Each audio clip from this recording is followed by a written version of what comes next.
ক্লাসে শিক্ষিকা প্রশ্ন করেছিলেন বড় হয়ে কে কি হতে চায়। কেউ বলেছিল ডাক্তার হবে, কেউ বলেছিল ইঞ্জিনিয়ার হবে, কিংবা কেউ অন্য কিছু। তিনি বলেছিলেন তিনি ইন্দিরা গান্ধী হতে চান। এই মুহূর্তে মহুয়া মৈত্র কৃষ্ণনগর কেন্দ্রে তৃণমূল কংগ্রেসের প্রার্থী। আমরা তার সঙ্গে বেরিয়ে পড়েছি ভোট প্রচারে।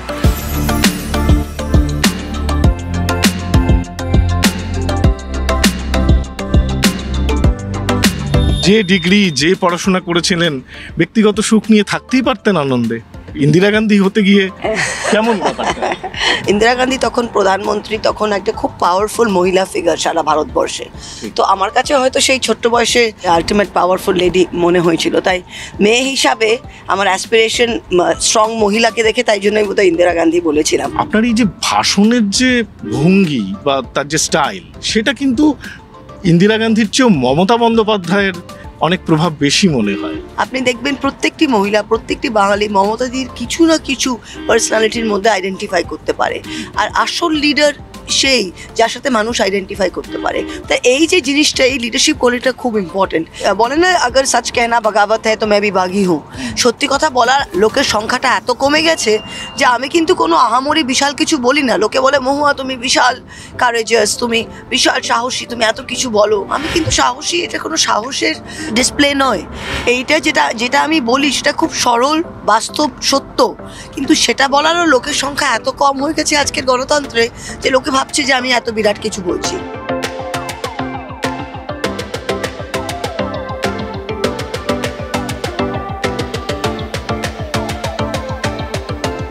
প্রচারে বেরিয়ে পড়েছেন মহুয়া মৈত্র, মিশে যাচ্ছেন সাধারণ মানুষের সঙ্গে।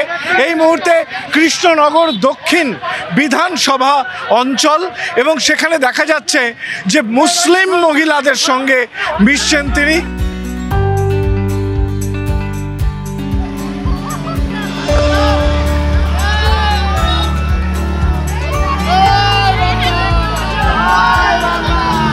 কৃষ্ণনগর দক্ষিণ বিধানসভার অলিতে গলিতে এই মুহূর্তে তৃণমূল কংগ্রেসের প্রার্থী মহুয়া মৈত্র ঘুরে বেড়াচ্ছেন।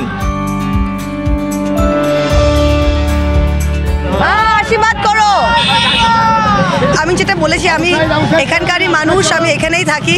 ওরা আমাকে সবসময় পায়ে দেখে বলে আমার মনে এই ভালোবাসাটা আমার সত্যি, আমি বলবো এর থেকে বড় রাজনীতিতে পাওনা নেই। এই যে লক্ষ্মীর ভান্ডার মমতা বন্দ্যোপাধ্যায়, আপনি কি মনে করেন এই লক্ষ্মীর ভান্ডার কি অনেক ম্যাজিক, অনেক হিসেব উল্টে দেবে? এই যে হাতে নগদ টাকাটা একটা মহিলা পাওয়ার, তার ছোট ছোট জিনিসের জন্য হাজবেন্ডের কাছে, বাড়ির পুরুষ মানুষের কাছে মা আশীর্বাদ করবে,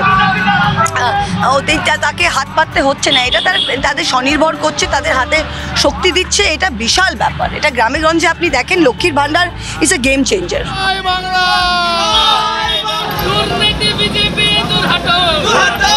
বাংলার মাটিতেও একটা হিন্দু মুসলমান ভোটের মেরুকরণ হয়েছে। এই বিষটা ফেলাবার জন্য সম্পূর্ণভাবে বিজেপি দায়ী। না, এটা কি হয়েছে মেরুকরণ? অফকোর্স একটুখানি হয়েছে। হিন্দুদের আতঙ্ক ফেলাচ্ছে যে মুসলমানরা তোমাদের খেয়ে দেবে, আর মুসলমানদের মধ্যে আতঙ্ক ফেলাচ্ছে যে তোমাদের এই দেশ তোমাদের দেশ নয়। তো অবভিয়াসলি এই ধর্মীয় মেরুকরণটা হয়েছে, যেটা গণতন্ত্রের জন্য, সংসদীয় গণতন্ত্রের জন্য খুবই ডেঞ্জারাস। তাই এটার বিরুদ্ধে আমরা লড়ছি কন্টিনিউয়াসলি।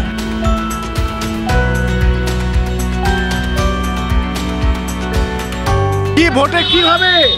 জিতে যাবে।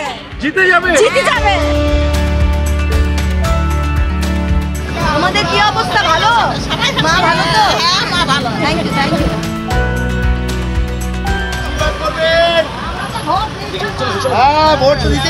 প্রচারের ফাঁকেই এক স্থানীয় তৃণমূল কংগ্রেস কর্মীর বাড়িতে একটুখানি জিরিয়ে নিলেন মহুয়া মৈত্র।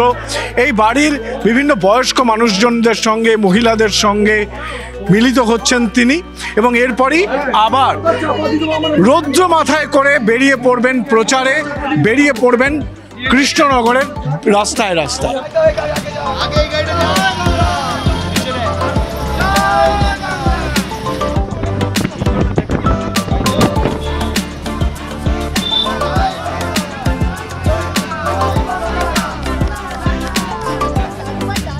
এই মুহূর্তে গাড়িতেই সেরে নিচ্ছেন লাঞ্চ। ওটার জন্য কি মেনু কিছু চেঞ্জ হয়? না, আমি 365 দিন একটা জিনিসই খাই। দুপুরবেলা আমি ডাল ভিন্ডি খাই, তো দেখতে পাচ্ছেন আপনি ভিন্ডির তরকারি, মুসুরির ডাল, আমি রোজ দুপুরে এটা খাই, তারপর বাড়ি গিয়ে একটু শশা খাবো আর একটু দই খাবো। মমতা বন্দ্যোপাধ্যায় তো মুড়ির ওপর চলে গেছেন, আপনিও কি আমি এখন? বিকেলে মুড়ি খাই, আমি চা দিয়ে মুড়ি খাই।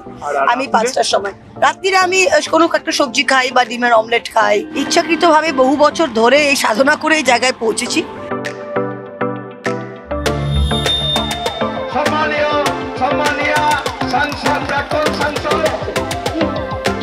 বলুন কি আছে, উনি তো বঙ্গবন্ধু সভানেত্রী, উনি আবার কি বলবেন?